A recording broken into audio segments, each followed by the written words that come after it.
Subscribe करें मेरे channel को मेरी वीडियो देखने के लिए और बेल आइकन पे क्लिक करें ताकि सारी की सारी नोटिफिकेशन आप तक पहुंच सके और इधर जा।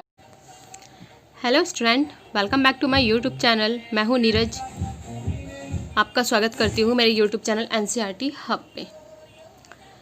तो हमने लास्ट वीडियो में ये चैप्टर, इसके कुछ पॉइंट हमने पढ़े थे, पूरा चैप्टर कंप्लीट नहीं किया था, काफ़ी कम पॉइंट किए थे। आज हम इस चैप्टर को पूरा कंप्लीट कर देंगे, यानी कि आपकी ये रिवीजन क्लास चल रही है। इसमें पूरे आपके वो जो कराए जा रहे हैं एनसीईआरटी के सारे बुक के लाइन टू लाइन नोट्स हैं विद एग्जाम्पल्स, आपको ये कराए जाएंगे। तो हम ये परिभाषाएँ वगैरह इसकी पढ़ चुके थे। आई थिंक हमने ये सारी कंप्लीट कर ली थी। आपकी थर्ड ये जो डेफिनेशन किसने दी है, विडाल डीला ब्लास ने दी है। नेक्स्ट अब इसके आगे हम पढ़ेंगे इसकी प्रकृति। हमको पता होना चाहिए कि मानव भूगोल की प्रकृति क्या है। इसको हम कंप्लीट करते करते तब देखेंगे मानव का प्राकृतिकरण, प्रकृति का मानवीकरण। ये क्वेश्चन बहुत इंपॉर्टेंट है बच्चों। ये आपका 5 नंबर में भी और 2 या 3 नंबर में भी क्वेश्चन पूछा जाता है। तो आइए हम स्टार्ट करते हैं। सबसे फर्स्ट हम जो टॉपिक कंप्लीट करने वाले ये है मानव भूगोल की प्रकृति। तो उसमें है मानव भूगोल, भौतिक पर्यावरण तथा मानव जनित सामाजिक सांस्कृतिक पर्यावरण। यानी कि भौतिक पर्यावरण, जो भी पर्यावरण में पेड़ पौधे स्थल जो भी मौजूद है, जो आप देखते हो। मानव यानी कि हम लोग, हमारी जो भी एक्टिविटीज़ हो गई, यानी कि सामाजिक और सांस्कृतिक जो हमारा पर्यावरण है, इन दोनों के बीच में जो रिलेशन बताता है, इन दोनों के बीच में रिलेशन, यानी कि एक मनुष्य का उसके पर्यावरण के साथ क्या रिलेशन है, पर्यावरण के अंतर संबंधों का अध्ययन उनकी परस्पर अन्योन्य क्रिया के द्वारा करता है। अन्योन्य क्रिया यानी कि एक्टिविटी, जब किसी दो चीज़ के बीच में कोई एक्टिविटी होती है उसे हम कहते हैं अन्योन्य क्रिया। तो हम इसमें पर्टिकुलर मेन जो इसमें चीज़ पढ़ रहे हैं, यानी कि भौतिक पर्यावरण और मानव जनित, यानी कि पर्यावरण और मानव के बीच में जो भी क्रियाएँ होती हैं, जो भी एक्टिविटी करता है वो इसके अंतर्गत आती है। तो आइए हम देखते हैं इसमें सबसे, इसी में ही आपके 2 पॉइंट निकल के आए हैं। मानव का प्राकृतिकरण और प्रकृति का मानवीकरण। तो मानव का प्राकृतिकरण आप इससे ऐसे पढ़ सकते हो कि मानव पर प्राकृतिकरण, यानी कि मानव पे प्राकृतिकरण किस प्रकार से हुआ है और प्रकृति पर मानवीकरण। तो आइए हम इसे स्टार्ट करते हैं। पहले हम एक डायग्राम देखेंगे, मनुष्य और भौतिक पर्यावरण जो हमने अभी पढ़ा है इसके बारे में, यानी कि अन्योन्य क्रिया, इन दोनों के बीच में जो एक्टिविटी हो रही है किसकी मदद से हो रही है, हेल्प ऑफ टेक्नोलॉजी, यानी कि प्रौद्योगिकी या तकनीकी की सहायता से जो भी आपस में दोनों की एक्टिविटी हो रही है, किसकी, मनुष्य और भौतिक पर्यावरण के बीच में। नेक्स्ट हम देखते हैं प्रौद्योगिकी किसी समाज के सांस्कृतिक विकास के स्तर की सूचक होती है। मानव प्रकृति के नियमों को बेहतर ढंग से समझने के बाद ही प्रौद्योगिकी का विकास कर पाया है। यानी कि आप यहाँ समझ सकते हो कि जो मानव है वो किस प्रकार से टेक्नोलॉजी बना पाया। या ये बताओ, जो हमने हवाई जहाज़ बनाया है, जो भी चीज़ आज के इस टाइम पे टेक्नोलॉजी आई है, किसके बेस पे आई है, किस तरीके से बना पाए हैं। पहले हम प्रकृति के नियमों को हमने जाना, तब उसके बाद हमने किसी भी तकनीकी का विकास किया है। कैसे, आइए हम आगे समझते हैं। इसमें मैंने कुछ एग्जाम्पल लिखे हैं, ये देखो। सबसे पहले आपका है ये एग्जाम्पल, ये प्रकृति के नियम दिए हैं और ये जो खोज हुई है। तो इधर हम फर्स्ट देखते हैं घर्षण और उष्मा का नियम। यानी कि जब घर्षण और उष्मा के नियम के बारे में मनुष्य ने जाना तो किसका आविष्कार हुआ, आपका अग्नि का। किस प्रकार से आपने पढ़ा भी होगा काफ़ी पहले चैप्टर में कि जो आदि मानव थे क्या किया था, जब 2 पत्थर आपस में टकराए तो उसमें से क्या निकली थी, चिंगारी निकली थी। वहीं से क्या हुआ, अग्नि का आविष्कार हुआ था। नेक्स्ट इसके बाद है डीएनए और आनुवंशिकी। तो डीएनए और आनुवंशिकी के बारे में जानने के बाद ही बीमारियों पे विजय पाई गई।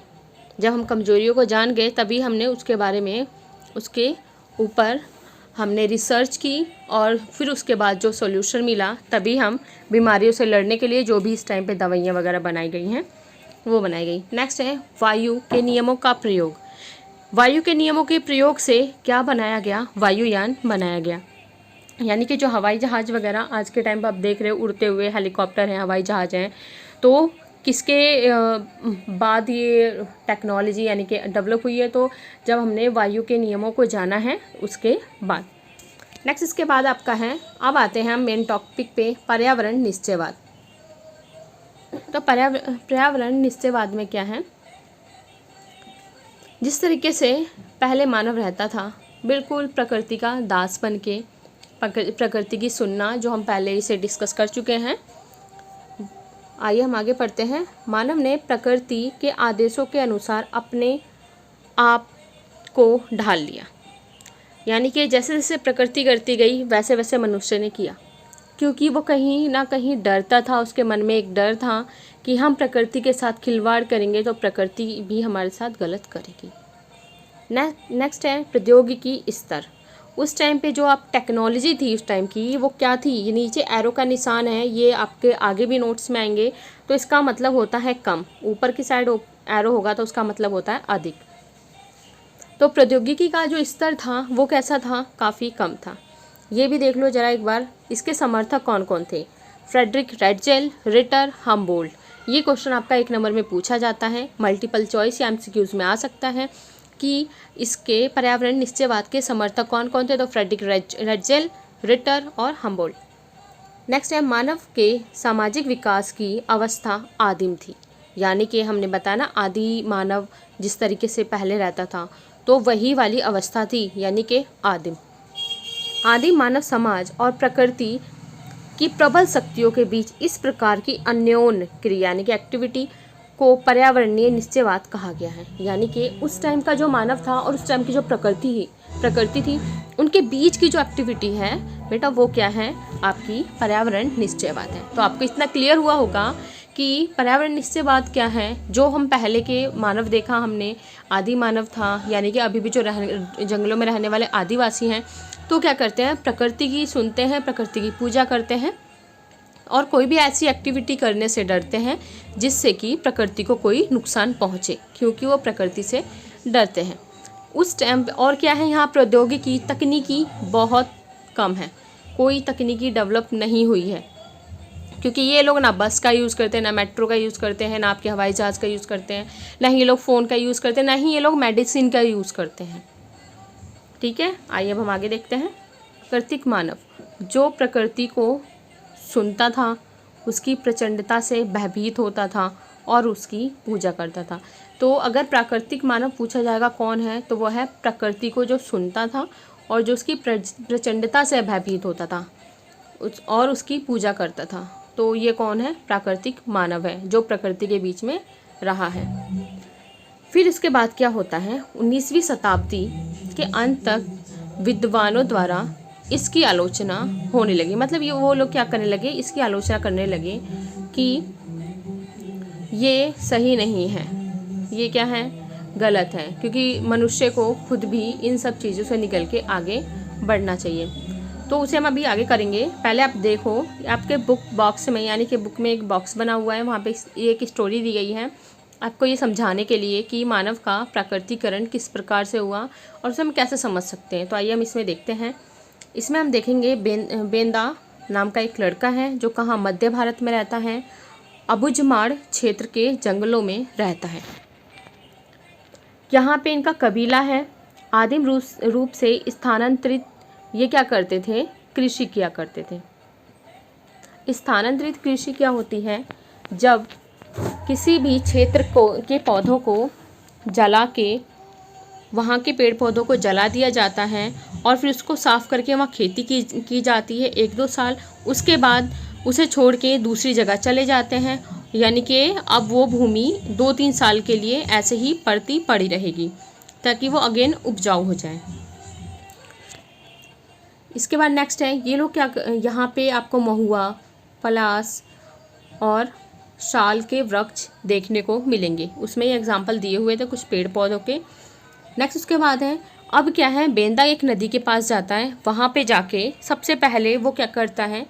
ये परमिशन लेते हैं ना, जैसे आप भी क्लासरूम में अंदर एंटर होने के लिए परमिशन लेते हो और वॉशरूम जाने के लिए परमिशन लेते हो, तो इस तरीके से वो नदी से जल लेने के लिए परमिशन लेता है, यानी कि उसकी स्वीकृति लेता है कि मैं क्या इस नदी का जल पी सकता हूँ, और वो जल पीने के बाद उसे वो धन्यवाद भी देता है। तो आप देख सकते हो किस तरीके से उस टाइम पे आदिम समाज यानी कि एक प्राकृतिक मानव और पर्यावरण निश्चयवाद जो है इस तरीके से था और मानव का प्रकृतिकरण इस तरीके से था। नेक्स्ट उसके बाद है, गूदेदार पत्तों और कंदमूल को चबाते थे। ये क्या खाते थे? गूदेदार पत्ते खाते थे और कंदमूल को चबाते थे। नेक्स्ट इसमें है गजहारा और कुचला। ये यहाँ पे कुछ विशिष्ट प्रकार के पादप थे जो मैंने नोट कर लिए हैं। इसमें आपको कुछ रटना नहीं है, बस एक बार को ये एग्जाम्पल इसलिए दिए गए हैं ताकि आपको ये पूरा जो आपका ये टॉपिक है पर्यावरणीय निश्चयवाद आपको ये पूरा का पूरा क्लियर हो जाए। तो आई थिंक कि आपको ये अच्छे से क्लियर हो गया होगा। आइए हम नेक्स्ट करते हैं। इसे आप साथ के साथ नोट कर सकते हो क्योंकि काफ़ी अच्छे आपके नोट्स बन जाएंगे और एक स्टोरी की तरह आप इसे याद रख सकोगे और कभी भी आपको प्रॉब्लम होती है तो वीडियो ऑन करके आप इसको अगेन रिवाइज कर सकते हो। एग्ज़ाम के टाइम पे आपको काफ़ी इससे हेल्प मिलेगी। नेक्स्ट इसके बाद आया है उसके बाद संभववाद, क्योंकि अब इसकी आलोचना हो गई है। मानव का प्रकृतिकरण, उसकी आलोचना कर दी गई। अब इसके बाद आता है प्रकृति का मानवीकरण। आप इसको की पॉइंट से याद रख सकते हो कि प्रकृति पर मानवीकरण। तो इसमें हम देखते हैं मानव ये अभाव की अवस्था से स्वतंत्रता की अवस्था की ओर अग्रसर होते हैं।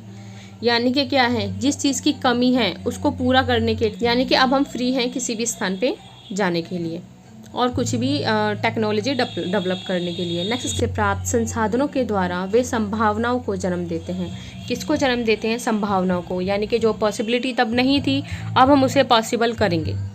जैसे वे मानवीय क्रियाओं की छाप सर्वत्र है, मतलब कि मानवीय क्रियाओं की छाप हर जगह देखने को मिलती है। किस तरीके से, आइए हम कुछ एग्जाम्पल के थ्रू समझते हैं कि हम अभाव से स्वतंत्रता की ओर किस तरीके से गए हैं और हमने किस प्रकार से संभावनाओं को जन्म दिया है। तो आइए कुछ एग्जाम्पल्स दिए हुए हैं आपके यहाँ पे इस पैराग्राफ में। ये रहे, उच्च भूमियों पर स्वास्थ्य, विश्राम स्थल, विशाल नगरीय प्रसार, खेत, फलोद्यान, मैदानों व तरंगित पहाड़ियों में चरगाहें, तटों पर पत्तन और महासागरीय तल पर समुद्री मार्ग, अंतरिक्ष में उपग्रह आदि।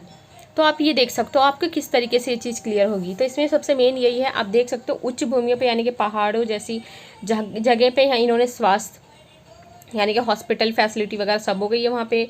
वहाँ विश्राम स्थल भी बनाए गए हैं, अगर कोई वहाँ पे घूमने भी जाता है तो आराम से वहाँ पे रुक सकते हैं। और विशाल नगरीय प्रसार, ये किसकी देन है? ये भी है क्योंकि अगर हम जंगलों में रहते, प्रकृति की सुनते, उनकी पूजा करते तो हम अपना घर वगैरह जो अब नगरों का प्रसार आप देखते हो ये नहीं देखने को मिलता।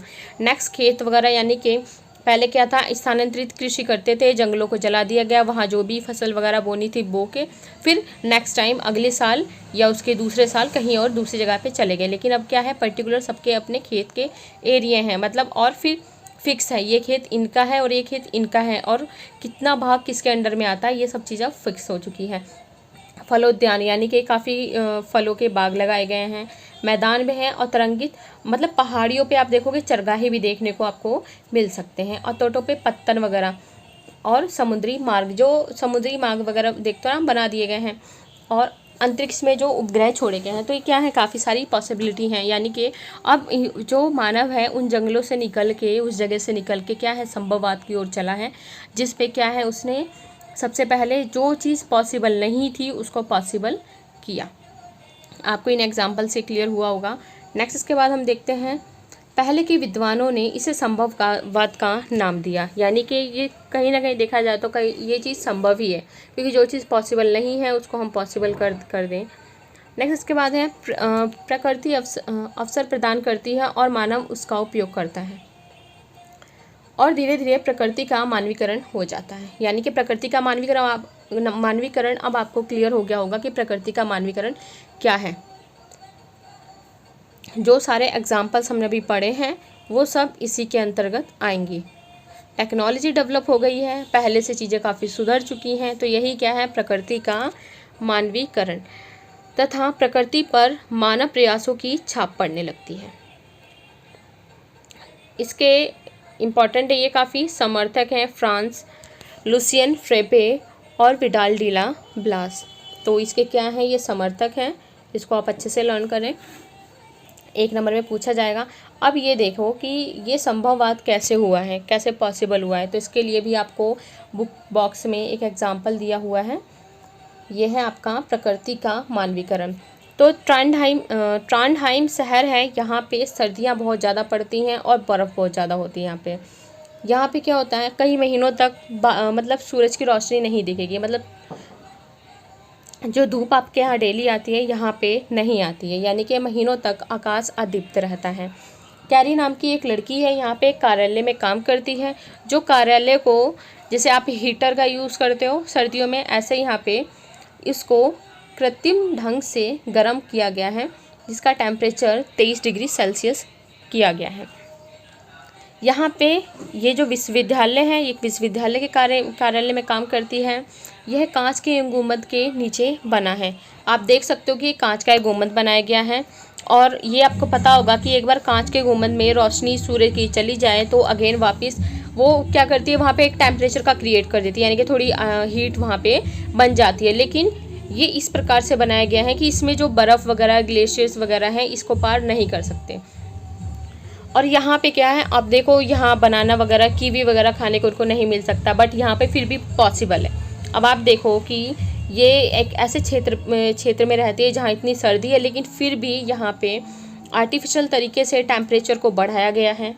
और यहाँ पे केला और कीवी खाने के लिए इसको मिल रहा है। किसके थ्रू मिल रहा है कि जाहिर सी बात है वहाँ पे एरोप्लेन के थ्रू या हेलीकॉप्टर के थ्रू चीज़ें जा रही होंगी। तो हेलीकॉप्टर और एरोप्लेन, ये हवाई जहाज़ आपका किसने बनाया है? यह आपका मानव के द्वारा बनाया गया है। तो यही आपका है प्रकृति का मानवीकरण। नेक्स्ट इसके बाद है कंप्यूटर नेटवर्क और वायुयान, यानी कि कंप्यूटर नेटवर्क के थ्रू वो किसी से भी कनेक्ट हो सकती है, मतलब वहाँ बैठे बैठे किसी से बात कर सकती है। यानी कि आप यहाँ बैठे हो, आप यहाँ बैठे बैठे जिस तरीके से मैं आपको यहाँ पढ़ा रही हूँ, पढ़ाने के बाद आप ये वीडियो वहाँ पे कहीं अपने घर में बैठे बैठे देख रहे हो, तो ये किस वजह से पॉसिबल है? तो ये टेक्नोलॉजी की वजह से पॉसिबल हुआ है, यानी कि प्रकृति का मानवीकरण। नेक्स्ट इसके बाद है स्वस्थ और युवा। अब इसी कैरी की बात की गई है कि वो उस जगह पे रहने के बाद भी कैसी है, हेल्दी है और यंग है। तो इस आपके जो बुक बॉक्स में इतना ही था। तो आपको क्लियर हो गया होगा प्रकृति का, आपको क्लियर हो गया होगा प्रकृति का मानवीकरण। इसमें यही है जो भी टेक्नोलॉजी डेवलप हुई है, यानी कि आज के हम लोग ये चीज़ सोच के आप इस क्वेश्चन को अच्छे से लिख पाओगे। तो इसमें इतना था। नेक्स्ट अब आपका है नवनिश्चयवाद। अब एंट्री होती है ग्रिफिथ टेलर की। 1920 के दशक में ग्रिफिथ टेलर आते हैं।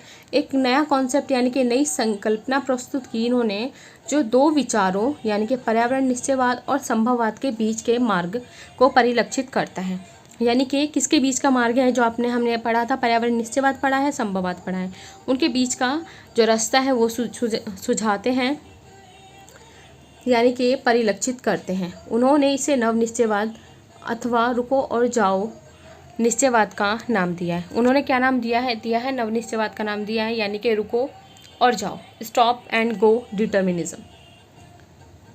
ये क्वेश्चन आपका एक नंबर में पूछा जाता है कि रुको और जाओ की अवधारणा किसने दी है? तो ग्रिफिथ टेलर ने दी है। नव निश्चयवाद की अवधारणा किसने दी है? तो ये भी आपकी ग्रिफिथ टेलर ने दी है। इसके बाद ये इसमें लेके आए हैं 3 लेके आए थे। जैसे इसमें आप समझ सकते हो एग्जाम्पल से कि बत्तियाँ, यानी कि यातायात नियंत्रण के लिए जो बत्तियों का यूज़ होता है, यानी कि रेड लाइट्स का यूज़ होता है। आप देखते हो रेड लाइट यानी कि रुको, और जो येलो लाइट होती है यानी कि लाल और हरी बत्तियों को रुक कर तैयार रहने का अंतराल, यानी कि थोड़ी देर के लिए जो येलो लाइट जलती है, यानी कि आप रुक तो गए हो लेकिन आप रेडी हो जाओ, तैयार हो जाओ। नेक्स्ट इसके बाद है हरी बत्ती का मतलब क्या होता है? अब जाओ। तो यही कहते हैं कि आप टेक्नोलॉजी बना रहे हो, अपना विकास कर रहे हो, लेकिन जब आपको लगता है कि प्रकृति को कोई नुकसान पहुंच रहा है तो उस टाइम के लिए आप रुक जाओ। उस टाइम क्या करना होगा? रुकना होगा, फिर देखना होगा, फिर इंतज़ार करना होगा। हाँ, प्रकृति के मतलब अब इतना नुकसान नहीं हो रहा है, देन उसके बाद फिर अपना जो विकास है वो करना आरंभ करो। वरना आजकल आप देख सकते हो कि प्रकृति को इतना ज़्यादा नुकसान पहुंचा है कि इतना पॉल्यूशन वगैरह, इतनी प्रॉब्लम हमें देखने को इस टाइम मिल रही है। तो ये किसकी वजह से है? इसी वजह से, क्योंकि हम विकास की ओर इतनी ज़्यादा अग्रसर हो गए हैं कि हम अपनी प्रकृति के ऊपर ध्यान नहीं दे पा रहे हैं। इसलिए अब कहा जाता है ना कि जल बचाओ, पेड़ पौधे लगाओ, तो इसलिए ये चीज़ें अब बोली जाती हैं। यह संकल्पना दर्शाती है न तो यहाँ नितांत आवश्यकता की स्थिति है, यानी कि पर्यावरण निश्चयवाद, न ही नितांत स्वतंत्रता यानी कि संभावना। नितांत यानी कि बहुत अधिक, यानी कि ये ज़रूरी नहीं है कि बहुत अधिक आप बिल्कुल प्रकृति के दास बन जाओ, या बहुत अधिक आपको स्वतंत्रता मिल गई कि आप बिल्कुल ही विकास करते जाओ, प्रकृति को ही भूल जाओ। तो ये दोनों जरूरी नहीं है। इसका अर्थ है कि प्राकृतिक नियमों का अनुपालन करके हम प्रकृति पर विजय प्राप्त कर सकते हैं। हम प्राकृतिक नियमों का अनुपालन करें, हम इतना विकास करें ताकि हमारी प्रकृति को भी नुकसान ना हो और हमारे भी विकास हो जाए। इसके समर्थक कौन है? ग्रिफिथ टेलर है जिन्होंने अवधारणा दी है, ये तो है। बाकी फ्रांसिस बेकन है। तो आपके ये तो बिल्कुल अच्छे से नोट करना है, इसको हाईलाइट करना है क्योंकि 1 नंबर में क्वेश्चन ये आता है। नेक्स्ट इसके बाद है आपका क्वेश्चन। अब हम कुछ क्वेश्चन के थ्रू इस टॉपिक पे जाएंगे। तो आपका नेक्स्ट क्वेश्चन है मानव भूगोल के इतिहास या समय के गलियारों में मानव भूगोल का वर्णन। तो इसमें आपका है समय के गलियारों में मानव भूगोल का जो वर्णन होता है, तो मानव भूगोल का विकास खोज से लेकर आधुनिकवाद तक समय के विभिन्न चरणों में हुआ है। यानी कि पहले क्या है, आप देख सकते हो आदि मानव आया, उसके बाद धीरे धीरे करके हमने काफ़ी विकास किया। तो उसका हमें पूरा प्रोसेस देखना है कि कब कब क्या क्या चीज़ें आई हैं, क्या क्या चेंजेस हुए हैं। इस प्रकार समय के गलियारों में मानव भूगोल का इतिहास तब से चला आ रहा है जब पृथ्वी पर मानव की उत्पत्ति हुई। यानी कि देखो, जब से मानव की उत्पत्ति हुई है और आज भी मानव भूगोल का विकास जारी है। आज भी हम कुछ ना कुछ अपने यानी देख सकते हो डेवलप हो रहा है, नई नई चीज़ें देखने को आपको मिल रही है, नई नई टेक्नोलॉजी अब आ रही है। निम्नलिखित रूप से देखा जा सकता है, यानी कि अब हम इसको पढ़ेंगे, देखते हैं कि किस तरीके से मानव का विकास हुआ है। इधर आपका है फर्स्ट, आपका है उपनिवेशिक युग। तो इसमें क्या साम्राज्यवाद था और उपनिवेशवाद के युग में मानव भूगोल में नए क्षेत्रों में खोज तथा विवरण विकसित हुए। इसके साथ ही क्षेत्र के प्रादेशिक विश्लेषण पे जोर दिया गया, यानी कि नए क्षेत्रों की खोज की गई और प्रादेशिक विश्लेषण, यानी कि उन क्षेत्रों में क्या क्या अंतर है, क्या क्या डिफरेंस है, क्यों है, रीज़न क्या है, इस पे जोर दिया गया था ताकि पृथ्वी को संपूर्ण रूप से समझा जा सके। यानी कि पहले क्या किया गया, पृथ्वी को संपूर्ण रूप से समझा गया था, नए नए क्षेत्र खोजे गए थे और उनके डिफरेंस के बारे में सोचा गया था। इसके बाद आता है आपका टाइम 1930 से 60 के दशक का टाइम, 60 तक का टाइम आता है। इसमें देखा गया मानव भूगोल के विकास की इस अवधि में मानव भूगोल के क्षेत्रीय विभेदन तथा स्थानीय संगठन के उपागम शामिल हुए। जो आपके इसमें अभी अब एक उसमें देखेंगे, टेबल में हम उसको देखेंगे, तो सारे के सारे उपागम इसके अंदर शामिल किए गए थे। नेक्स्ट उसके बाद है 1970 का दशक। यह समय अत्यंत महत्वपूर्ण था क्योंकि इस दौरान भूगोल में मानवतावादी, अमूलवादी और व्यवहारवादी विचारधारा का उदय हुआ था। इस टाइम 1970 के दशक में 3 चीज़ याद रखनी है। क्या क्या चीज़ आई? मानवतावादी आई थी, अमूलवादी विचारधारा आई थी और व्यवहारवादी विचारधारा इसके अंतर्गत आई थी। नेक्स्ट है 1990 का दशक। आधुनिकवाद शामिल हुआ जिसने परंपरागत वैश्विक सिद्धांतों पर सवाल किए। तो आधुनिकतावाद जब आया, उन्होंने जो परंपरागत जो पहले के सिद्धांत चलते चले आ रहे थे, उन्होंने इस पर सवाल उठाया कि ये ऐसा क्यों है, अब तो कुछ चेंजेस आने चाहिए। तो आप इसमें सबसे ये देख सकते हो, यहाँ से ये पूरा क्वेश्चन बनाया गया है। तो अब सबसे इम्पॉर्टेंट ये है कि ये आपको लाइन बिल्कुल क्लियर होनी चाहिए। जैसे ये आपकी MCQs लास्ट टाइम जो आपका प्री बोर्ड का, आपका बोर्ड का एग्ज़ाम तो हुआ नहीं था लास्ट ईयर, तो आपका प्री बोर्ड का पेपर हुआ था। तो प्री बोर्ड के पेपर में अगर हम उसी को ही देखेंगे, उसी को बेस मान के चलेंगे, तो उसमें आपके यहाँ से क्वेश्चन दिए हुए थे MCQs में कि कंप्यूटर और परिष्कृत सांख्यिकी विधियों के प्रयोग के लिए विशिष्ट। तो ये जो मेथड है किसमें यूज़ किया जाता है? तो आपका स्थानिक संगठन में यूज़ किया जाता है। और नेक्स्ट आपका है मानवतावादी, अमूलवादी और व्यवहारवादी विचारधाराओं का उदय। तो नेक्स्ट इसमें मात्रात्मक क्रांति से उत्पन्न असंतुष्टि और अमानवीय रूप से भूगोल के अध्ययन के चलते मानव भूगोल में 1970 के दशक में 3 नए विचारधाराओं का जन्म हुआ था। तो ये आपको क्वेश्चन करके दिया जाएगा, तो 3 विचारधाराएं कौन सी थी, तो आपको उसमें पूछा जाएगा। तो ये आपके एक ही ऑप्शन में मिल जाएगा, अमूलवादी, मानवतावादी, व्यवहारवादी। तो प्री बोर्ड के में जो लास्ट ईयर हुआ है आपका, उसमें क्वेश्चन पूछे गए थे 2019 में जो हुआ था। तो इस पर भी हमें फोकस करना है कि यहाँ से क्वेश्चन आ सकते हैं। और ये भी आपका MCQs लिखा है मैंने, तो यहाँ से भी आपका मतलब यहाँ से क्वेश्चन आया था। तो आप देख सकते हो यहाँ से लास्ट ईयर क्वेश्चन आपके पूछे गए हैं, तो इस पर आपको ध्यान देना होगा।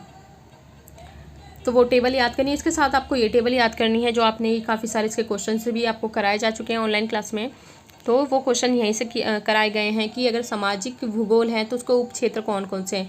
तो व्यवहारवादी भूगोल है, सामाजिक कल्याण भूगोल है, अवकाश भूगोल है, सांस्कृतिक भूगोल है, लिंग भूगोल है, ऐतिहासिक भूगोल है और चिकित्सा भूगोल है।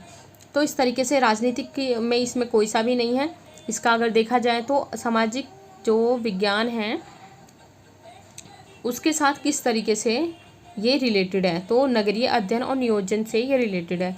नेक्स्ट में राजनीतिक भूगोल में आपके 2 उपक्षेत्र हैं, निर्वाचन भूगोल और सैन्य भूगोल। जनसंख्या भूगोल में कुछ नहीं, जनांकिकी आता है और आपका आवास में नगरीय ग्रामीण नियोजन है। और आर्थिक भूगोल में देख सकते हो आप संसाधन, कृषि, उद्योग, विपणन, पर्यटन, अंतर्राष्ट्रीय व्यापार का भूगोल। तो यहाँ से आपका 2 से 3 नंबर में क्वेश्चन आता ही आता है, 2 से 3 नंबर का क्वेश्चन आता है। तो इसी टेबल आपको लर्न करनी होगी, या क्वेश्चन के थ्रू आप लर्न करें या इसके थ्रू आप लर्न करें, ये इंपॉर्टेंट है। नेक्स्ट के बाद है आपको ये कुछ क्वेश्चंस इसमें दिए गए हैं।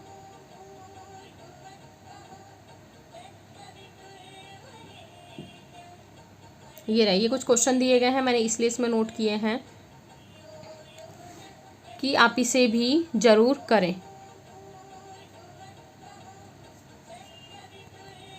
आपके बुक के पीछे के जो क्वेश्चन ये दिए हुए हैं, यहाँ से भी क्वेश्चन आपके जो प्री बोर्ड के एमसीक्यूज़ में लास्ट ईयर आए थे, इसलिए ये भी इम्पॉर्टेंट है। यानी कि बुक के पीछे के जो आपके एमसीक्यूज़ दिए हुए हैं आपको करने बहुत ज़रूरी हैं। जैसे ये रहे, या आप इसे देखिए, करिए और सॉल्व कीजिए, और इसे कंप्लीट करके अगर आपने कर रखे हैं तो इसे याद कीजिए, नहीं आपने किए हैं तो इसे नोट करके और इसकी फ़ोटो क्लिक करके मेरे पास भेजेंगे। इसके बाद ये कुछ 30 नंबर के क्वेश्चन हैं। मानव भूगोल को परिभाषित कीजिए, आप कर सकते हो, मैंने करा दिया है। मानव भूगोल के उप क्षेत्रों के नाम बताइए। तो अब देखो इसको हम कैसे करेंगे, मानव भूगोल के उप क्षेत्र के नाम, मानव भूगोल के क्षेत्र और ये रहे उप क्षेत्र, इसमें से आप कोई सा भी लिख सकते हो। नेक्स्ट इसके बाद आपका है मानव भूगोल किस प्रकार अन्य सामाजिक विज्ञानों से संबंधित है। तो आप देखो ये रहा, अन्य विज्ञानों से संबंधित है, ये चीज़ पूछी गई है। तो इसको आप क्वेश्चन के साथ ये पॉइंट आप उसमें ऐड कर सकते हो। बच्चों हमने इसमें चैप्टर 1 कंप्लीट कर लिया है, तो आप इसे ज़रूर अच्छे से नोट करें और इसे एक बार बार वीडियोस को देखें ताकि आपको ये चीज़ें लर्न होती चली जाएं, क्योंकि इस बार सिलेबस बहुत कम है, ज़्यादा सिलेबस नहीं है, तो आपको काफ़ी ईजी होगा ये याद करने में। आपको कोई भी इसमें प्रॉब्लम होती है तो आप इसमें कमेंट कर सकते हैं या पूछ सकते हैं। अब हम नेक्स्ट वीडियो में मिलेंगे नेक्स्ट चैप्टर के साथ और उसके नोट्स के साथ। काफ़ी छोटे कोशिश करूँगी छोटे से छोटे नोट्स बनाए जा सकें ताकि लास्ट टाइम पे ये रिवाइज हों। इसके बाद हम इसके करेंगे CBSE के क्वेश्चंस के करेंगे जो इसके आए हुए हैं काफ़ी सालों के। तो इस वीडियो में इतना ही था। वीडियो ज़्यादा बड़ी ना हो इसलिए मैं इसको अब यहीं ख़त्म करूँगी। तो आप इसे अच्छे से कंप्लीट करें, लर्न करें, बार बार लर्न करें। रटने की ज़रूरत नहीं है, रटना हमको नहीं है।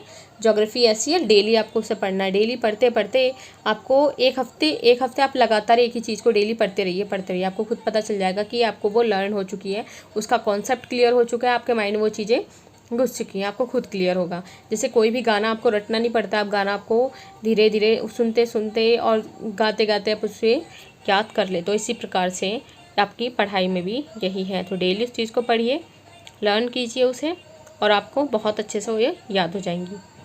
तो अब नेक्स्ट वीडियो मिलते हैं नेक्स्ट चैप्टर के साथ। Okay, thank you.